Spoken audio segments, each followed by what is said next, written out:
প্রাণীজগতের একটি সহজ নিয়ম আছে। এখানে যারা শিকারে পারদর্শী তারাই বেঁচে থাকে। এই কারণেই বাঘ, সিংহ এবং চিতাবাঘের মতো বিপজ্জনক প্রাণীরা কেবল তাদের দুর্দান্ত শিকারের দক্ষতার ভিত্তিতে প্রাণীজগৎ শাসন করে না, তবে কিভাবে তাদের শিকারকে এক আঘাতে মেরে ফেলতে হয় তাও জানে। এবং আমরা শিকারী পাখিদের মধ্যেও কিছু একই মিল দেখতে পাই, যারা আকাশ শাসন করে এবং কামান ও তাওয়া দিয়ে উড়ে খুব ভালো করে জানে কিভাবে শিকারকে টার্গেট করতে হয়।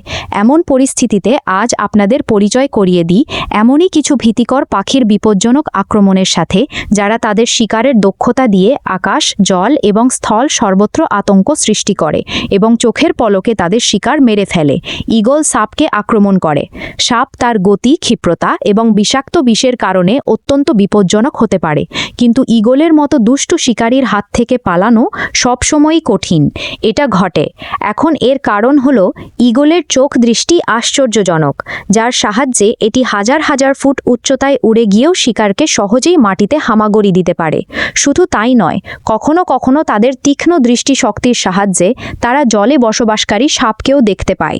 এই ভিডিওতে আপনি আরও দেখতে পাচ্ছেন যে বাতাসে উড়ন্ত এই ঈগলটি পানির নিচে সাঁতার কাটা সাপের ওপর তার লক্ষ্য ঠিক করে এবং যত দ্রুত নেমে আসে তত দ্রুত 9-11 হয়ে যায় সাপটিকে নখরে ধরে।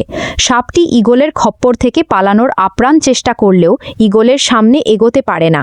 এরপরে ঈগল সাপটিকে সোজা তার নীলে নিয়ে যায় এবং তার বাচ্চাদের সাথে এই সুস্বাদু মধ্যাহ্নভোজটি উপভোগ করতে শুরু করে। গার ফ্যালকন কানাডা হংস আক্রমণ। জিরাফ ফ্যালকন সবসময় নিজের থেকে বড় মানুষকে ভয় পায়। শিকারের জন্য পরিচিত। তারা কেবল বড় আকারের প্রাণীদের আক্রমণ করার ক্ষমতা রাখে না, চোখের পলকে তাদের শিকারে রূপান্তরিত করে। আমরা এই ক্লিপেও একই রকম কিছু দেখতে পাচ্ছি, যেখানে জিরাফ ফ্যালকন তার শিকারের সন্ধানে উড়ছে, কিন্তু তারপর তার চোখ পড়ে এই কানাডা গুজের ওপর। এরপরে এটি বিদ্যুৎ গতিতে নেমে আসে এবং জোরে হংসটিকে আঘাত করে। আক্রমণ।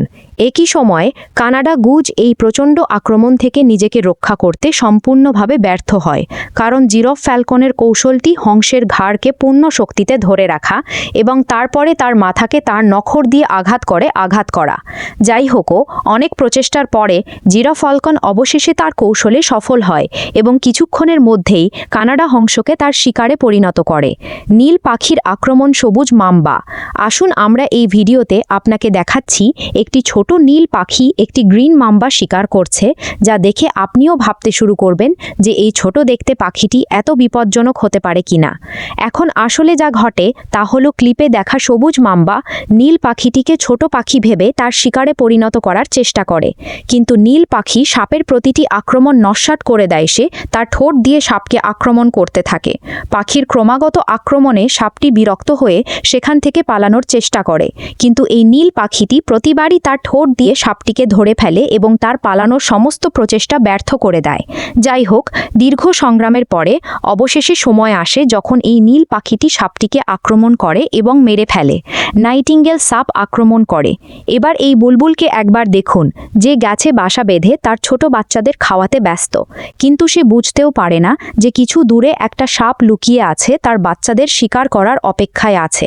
এই মতাবস্থায় বুলবুল তার সন্তানদের জন্য আরও কিছু খাবার আনতে গেলেই সাপটি সেখানে ঢুকে বুলবুলকে খেয়ে ফেলে। তিনি শিশুদের তার শিকারে পরিণত করার চেষ্টা করেন। এদিকে বুলবুল বুঝতে পারে যে বাচ্চাদের উপর বিপদ ঘটছে এবং সে দ্রুত সেখানে পৌঁছচ্ছে এবং তার ঠোঁট দিয়ে সাপটিকে এত শক্তিশালীভাবে আক্রমণ করেছে যে বেচারা সাপটি সবকিছু ফেলে সেখান থেকে পালিয়ে যেতে বাধ্য হয়। Secretary bird attacks snake. চলুন এবার দেখাই সেক্রেটারি বার্ডের নিষ্ঠুরতার এমনই একটি ঘটনা যা দেখলে আপনার মন কেঁপে উঠবে। আসলে এই সেক্রেটারি পাখিটি একটি অত্যন্ত বিষাক্ত সাপের মুখোমুখি হয়। এরপর এই পাখিটি সাপকে সামনে দেখলেই আক্রমণের মোডে চলে আসে এবং লম্বা পা দিয়ে সাপকে আক্রমণ করতে শুরু করে। সাপটি সেক্রেটারি বার্ডের ক্রমাগত আক্রমণ থেকে নিজেকে বাঁচাতে পালানোর চেষ্টা করলেও দুর্ভাগ্যবশত সেক্রেটারি বার্ডের আক্রমণ থেকে নিজেকে বাঁচাতে পারেনি। দীর্ঘদিন ধরে এই সংঘর্ষ চলতে থাকে।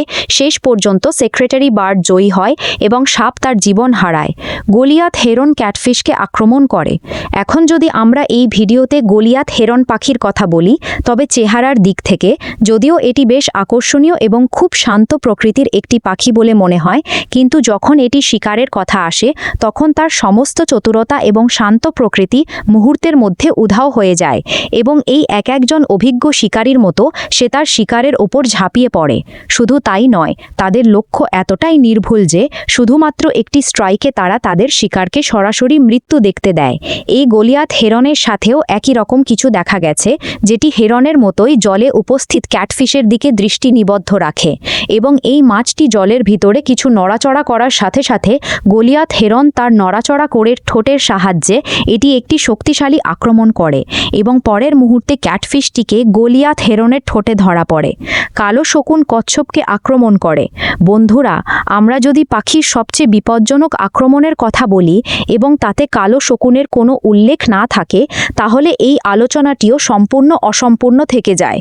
কারণ কালো শকুন নামক এই পাখিগুলো এমন হিংস্র শিকারী যে তাদের দেওয়া ক্ষত প্রায় সব প্রাণীর শরীরেই দেখা যায়। এটা পায়। এখন শুধু এই ক্লিপটি দেখুন, যাতে এই কালো শকুনগুলিকে সম্পূর্ণরূপে এই কচ্ছপটিকে তাদের শিকারে পরিণত করতে দেখা যায়। শুধু তাই নয়, তারা কচ্ছপের পিঠে চড়ে তাদের ধারালো ঠোঁট দিয়ে এমনভাবে আক্রমণ করে যে বেচারা কচ্ছপ যন্ত্রণায় চিৎকার করতে থাকে। কিন্তু তা সত্ত্বেও এসব শকুনের স্বাস্থ্যের ওপর কোনো প্রভাব পড়ে না। তবে কচ্ছপটি এই শিকারীদের আক্রমণ থেকে বাঁচার চেষ্টা করে। সে আপ্রাণ চেষ্টা করে, কিন্তু এই কালো শকুনদের বর্বরতা দেখে মনে হয় আজ এই কচ্ছপের প্রাণ কেড়ে নিয়ে সে নিজের জীবন নিতে চলেছে। স্ট্রিয়েটেড কার্চার শিশু সিল আক্রমণ করে। ভিডিওর শেষে আসুন আমরা আপনাকে এমন একটি পাখির সাথে পরিচয় করিয়ে দিই যার অত্যন্ত বিপজ্জনক আক্রমণ আপনাকে হংসবাম্প দেবে। হ্যাঁ, আমরা স্ট্রিয়েটেড কারা কারা পাখির কথা বলছি, যা দেখতে বেশ সহজ, কিন্তু যখন শিকারের কথা আসে তারা প্রথম শ্রেণীর ওস্তাদ। এখন আমরা কেন এসব বলছি এটি জানতে চলুন আপনাকে সরাসরি সেই জায়গায় নিয়ে যাই যেখানে একদল স্ট্রাইটেড কারা কারা এই শিশু সিলকে তাদের শিকার হিসাবে আক্রমণ করে। কখনো তারা এই ক্ষুদ্র প্রাণীটিকে আক্রমণ করে, আবার কখনো তারা এটিকে ধরে এবং খারাপভাবে টেনে নিয়ে যায়। এই শিকারীদের হাত থেকে তার জীবন বাঁচাতে শিশু সিল চিৎকার শুরু করে, আর তার চিৎকার মায়ের কানে পৌঁছায়। তারপরে তাদের সন্তানদের জীবন বাঁচাতে এই সিলগুলি সেখানে পৌঁছে যায়, ঠিক মাদার ইন্ডিয়ার মতো, যার কারণে খালি হাতে ছুটতে হয় স্ট্রাইটেড কারাকারকে। তো বন্ধুরা, আজকের ভিডিও এখানেই শেষ। আশা করি আপনি অবশ্যই এই ভিডিওটি পছন্দ করেছেন। এই ভিডিওটি আপনার বন্ধুদের সাথে শেয়ার করতে ভুলবেন না। সেই সাথে এই ভিডিও লাইক, আর আপনি যদি এখনও আমাদের চ্যানেলটি সাবস্ক্রাইব না করে থাকেন তাহলে দ্রুত করে ফেলুন। এর সাথে সাথে বেল আইকনটিও চাপতে ভুলবেন না, যাতে আমাদের সর্বশেষ ভিডিওর বিজ্ঞপ্তিটি অবিলম্বে আপনার কাছে পৌঁছে যায়।